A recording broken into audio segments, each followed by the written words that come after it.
you can come on in if you'd like. Yes, come on in. My name's Kate Simmons, the gallery director for the Alexander Gallery. So thank you for coming today for the Artist Talk for Connectivity. This is a solo exhibition of work by Washington State artist Joe Batt. Before I introduce Joe to you, I would just like to remind everybody to please silence your phones so we don't have phones going on during the tunnel. And I would like to let you know that we really strive to show a variety of artists here in the Alexander Gallery, so we're very lucky and fortunate to bring Joe's work to you as a regional representation. Joe was originally from South Dakota, but teaches at the South Puget Sound Community College up in Olympia. Variety of courses, sculpture, ceramics, and some like disciplines as well. His work has been supported by a variety of different residencies. For instance, we have the McKnight Artist in Residency program from the Northern Clay Center in Minneapolis, Minnesota. He's also participated in the Watershed Center for the Ceramic Arts in Newcastle, Maine, and Red Lodge and Clay Center in Red Lodge, Montana. So I feel very lucky to get to introduce him to you today. Please join me in celebrating his work. Thanks, Kate. Hello, everybody. I'm Joe, premillennial. Good to see you here. I just stepped out of the camera, so step back in there. I think the first thing I want to say is this is a really great space. When Kate sent me the floor plan and a picture of it, saw these walls. I was like, yes, big, tall walls, and there's not a bunch of stuff on them. And so what a lovely space. Thank you so much for the chance to bring this work here. And thank you, Kate, for just a ton of hard work helping put this show up. I'm afraid of heights, so when we took the little lift up to put this up, I was sort of whimpering a little bit. But Kate was strong and helped us get it done. What else was I going to say before I delve into this? I guess not much. I will say, because I grew up in the 70s, 80s, this is a little bit, I always wanted to share my perspective on technology and media, digital technology and media as a premillennial. And some of you who are younger, this might not resonate quite the same, and that's fine. But I feel like my perspective, my first teaching job was in 1993. There was no email, if you can imagine that. So some of you might remember, we would type up a memo and print it out, and we'd put our initials on it and put it in each other's mailbox. That was an email back then. And now we can do like 150 messages just sitting at our desk. So I think it's kind of, the one thing that's really interesting to me about this project is just the life that I've lived and what I've seen during that life, and I imagine yours as well. I don't have any solutions. There's a bit of, I've taken some little pot shots and jabs at the paradigm that we find ourselves in with media, but at the same time, one of the later pieces I made was this one here, which the show is named after connectivity. And so my main concern is about humans and people, not so much about technology. The technology really is more of a vehicle that people use for different things, and I think we have a responsibility to be thoughtful about how we engage with each other with these, what they call tools, which are turning into something a lot more than tools right now, I think. And it's worth having a conversation that just continues to go on as we move forward. So I'll just tell you, some of the earlier pieces are these small ones here, these two with the iPads on their faces, things like that. My granddaughter was pretty young, and I was using her as a model. I often sculpt children. A lot of my experiences in other projects as well are through the eyes of children. I grew up in northeastern South Dakota, glacial hills, really open country. I grew up hunting. I grew up running free. I'm the 10th of 12 kids. And so my relationship with nature through my childhood experiences has been a big part of my artwork. If you look at my website or my other work, a lot of it is animals. Lately, I've been doing some weasels, but also bears and a lot of hares as well. Of course, the hyenas kind of snuck in there too. But so my perspective is a little bit through looking at the digital paradigm through the eyes of children, or being a parent myself. It's been an issue to be around kids and seeing them using technology, and just to wonder about the impacts of that.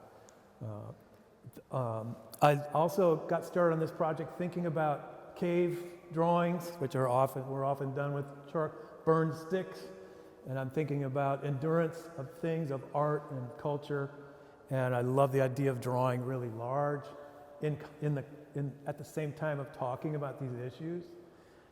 I wonder sometimes a digital file, if it will last 40,000 years, like a cave painting or a cave drawing, or if it will not. What will last? All these things come into play. So like on these two figures here, one has spaceships and stuff on it, and the other has dinosaurs. And for me, we're fascinated with this, how technology can help us move out into the universe, but we also have this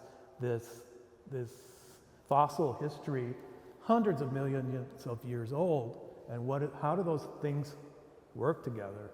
What's going to be there 100 million years from now? So I don't have the answer. These are just things I'm thinking about while I'm doing this work. So I mentioned in my artist statement a couple of artists or writers that are interesting to me. I'm sure a lot of you have heard of The Medium is the Message by Marshall McLuhan. That's from the late 60s.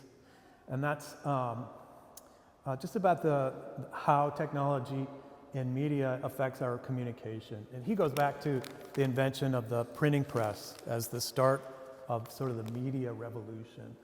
And one thing, we have more information now about the impacts of these things, but so much has changed just even in the last year. It's really hard to keep up. So that's a good place to start if you're interested in delving into this topic.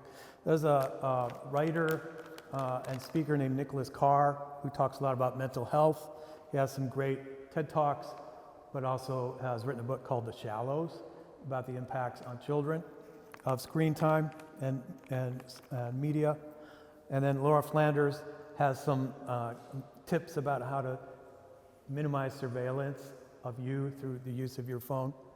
And I'm sure there's a few others out there. Peter Bloom wrote a really interesting book about just big tech and corporate power, how in the tech industry, we don't necessarily know who they are, but they know everything about us. And they've gotten pretty comfortable in our bank accounts. It's also sleight of hand, in my opinion. And so one has to, if I'm trying to be responsible as a consumer, it's good for me to be aware of that. Why does all of my information create a profile that they get to see, and why do I not get that information about them? I use a film called The Social Dilemma in my mixed media class, and we talk about that. We also use open source applications, talk about what's the difference between an Adobe product and an open source product, that it doesn't take your information, it doesn't pretend to own your work, it doesn't cost anything, and you don't get any ads, and you can even contribute to the evolution of that product, a whole different model. And we have choices in this time about which way we're going to go with that. At least sometimes we do. There's a book called Palo Alto about the tech industry in Stanford and that part of the country. I think is worth reading. I'll just say one of the things I remember the most about that book is the author said there's never been more money made anywhere in the world during 3 or 4 decades than in that part of the world at any time in the history of civilization. That has to be something that I'm aware of while I'm consuming technology, media, because the profit part is huge and incomprehensible.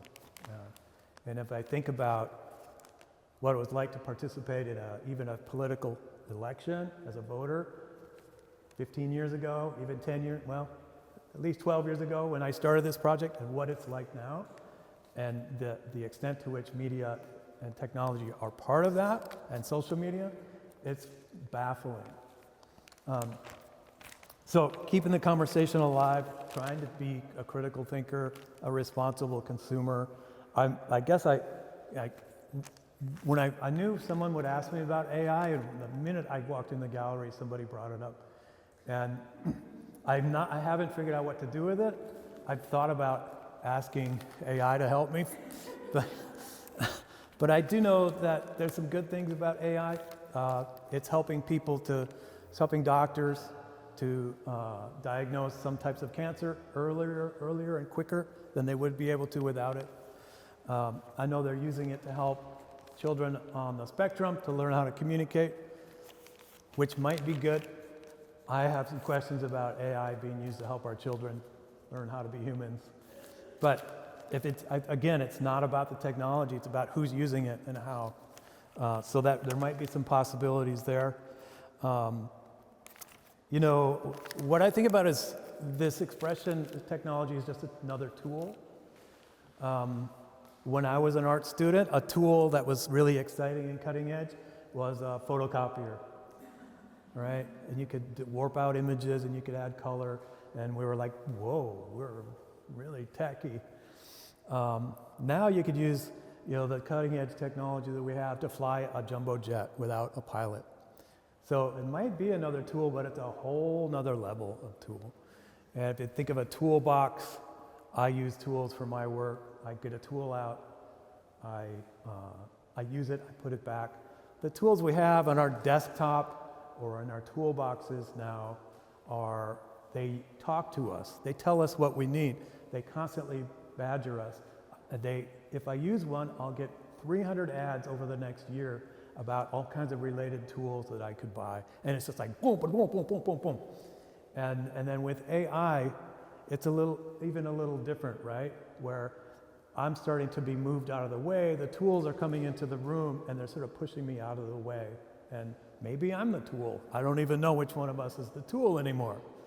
And so to me, that's something that deserves attention and thoughtfulness as we move forward. So I'm almost done talking. I don't think I have much more to say. I'll just tell you the most recent piece is the surveillance tower. I don't know if you're familiar with these, but shopping centers, malls, keep them in their parking lots, even U-Haul places. I had a friend who went to drop a U-Haul truck off, but they were closed, and he was told to just drop it off and leave the key in the slot. Well, he backed in, he walked through the parking lot, and someone started talking to him through this.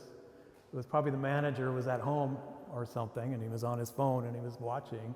He got a prompt or something saying, there's someone walking around your parking lot. And he said, hey, through this speaker, hey, you get out of there. You shouldn't be walking around my parking lot in the middle of the night.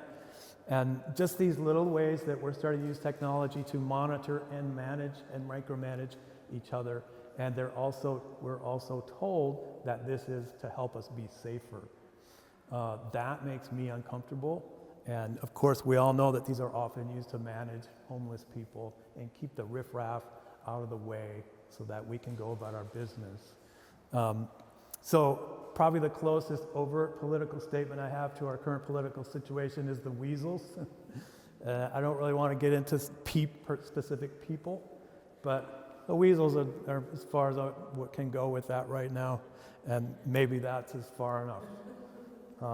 But I do think some of the issues we're dealing with go way beyond specific people or political parties.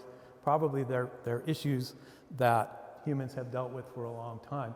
Corruption, power, manipulation, oppression, and things like that. So I look at it that way. But circling back to my original thought was, it's not about the technology as much as it is about how people use it.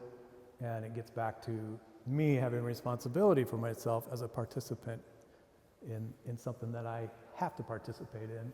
I don't have a choice, really, unless I want to live in a hole somewhere in Antarctica, you know. I hand build my clay pieces. Most of these are pinched from the ground up. some are pinched in sections and then glued together, and some are pinched all in one piece. I fired a cone 2 with cone 6 clay, and that leaves a little bit of tooth in the clay so I can use pastels or pencil on it.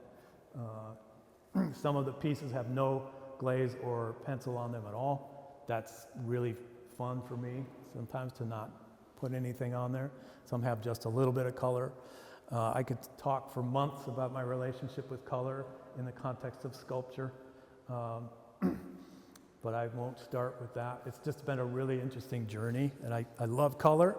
I keep going deeper into it and then backing away from it and deeper into it and backing away.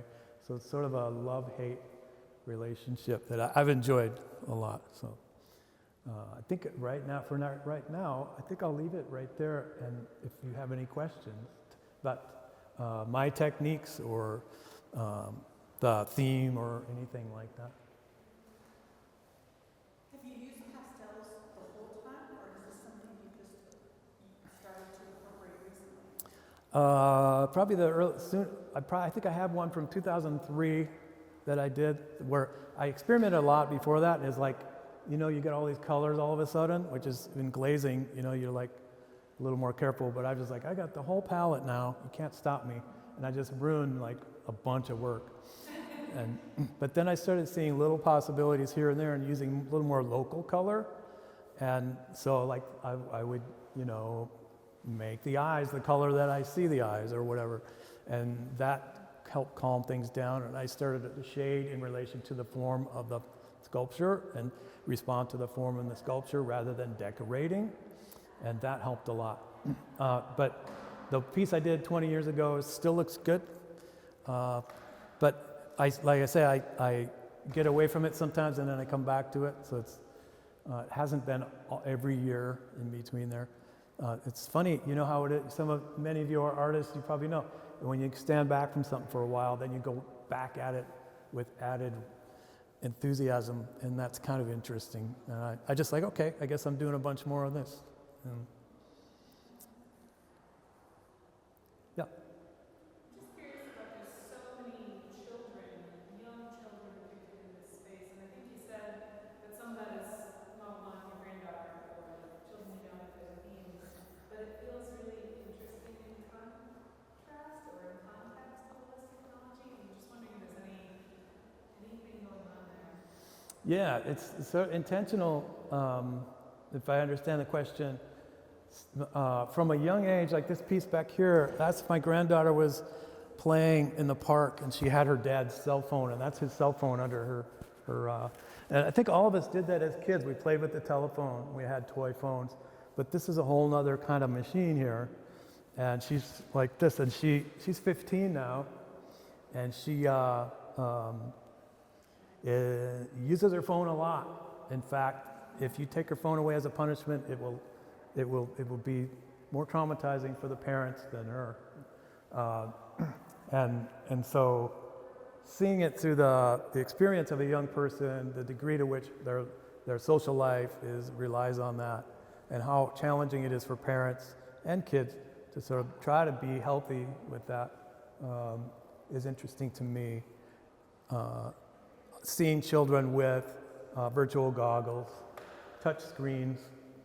To me, it's like I was talking to somebody earlier. It's like I wouldn't let my child go out and play on I-5, right? Just walking around at rush hour. But really, with some of the things you access on a phone, it's not that much different in terms of the amount of things going on and traffic. There might be ways it's not as dangerous, but there's some ways that it's as dangerous or more. And so looking at it through the eyes of children just helps me, I guess, to kind of get at what my concerns are. Yeah. About the cell tower there behind you, it was really well installed if it's a bunch of pieces, but if not, did you have a long table in your studio or work on the floor?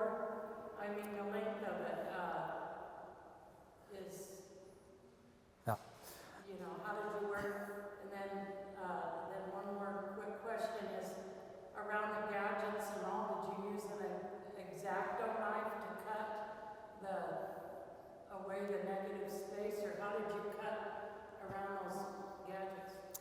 Thank you. Good question. I spread all the furniture out of my living room, and I got the biggest paper I could find, and that would work in that room. But I had to divide this into 3 sections.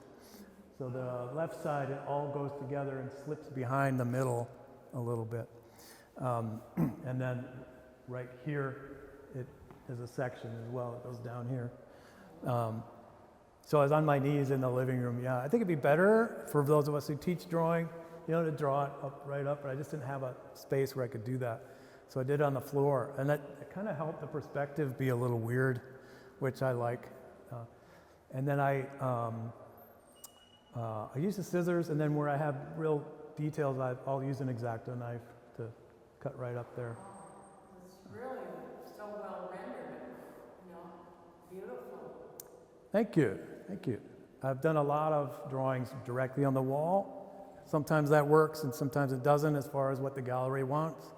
So I started just drawing them on paper, heavy paper, so that I could move them on to the next show. And, but I did draw one line in here, right there, with Kate's permission. You know. Couldn't resist. I like that you've integrated the satellites. I think that's like next level when you think about what's above us that's unseen and how we can't do any of this without that junk that's up there, right? And that's another like level of like pollution that I don't think, you know, you're saying, think about Marshall McLuhan, think about, I mean, there's also all this stuff that's above us. And I really appreciate what I noticed stuff is like, wow, you hit all the angles. Thank you, and they cast really great shadows in the space. They're really fun to make, and I have done some projects with students. Maybe I should do on mine. I do have some junk in here, like space junk, or tech junk. Looks like Right, and you know, it doesn't even come close to what we're creating in terms of used stuff. If you research it a little bit, there's mountains of waste. And of course, we all know in space, there's a lot as well, to the point of, I think, going to be pretty dangerous for folks who are traveling in space, or if some of it decides it wants to come back down here. Fun thing about a lot of this, like, I really hated the way cell towers look, especially the ones that they put tree branches on. But the more I looked at it and the more I drew, I did a few of these big ones. I just love them as sculptures. When I see one now, I'm like, oh. And same thing with the satellites. I'm like, oh, that's a nice one, you know. So it just kind of, it's funny. Sometimes I'm more interested in the shapes and the dimensions and the formal relationships as I go, especially with the digital pieces, probably. Yeah. Thank you, Joe. All right, thank you. Appreciate it.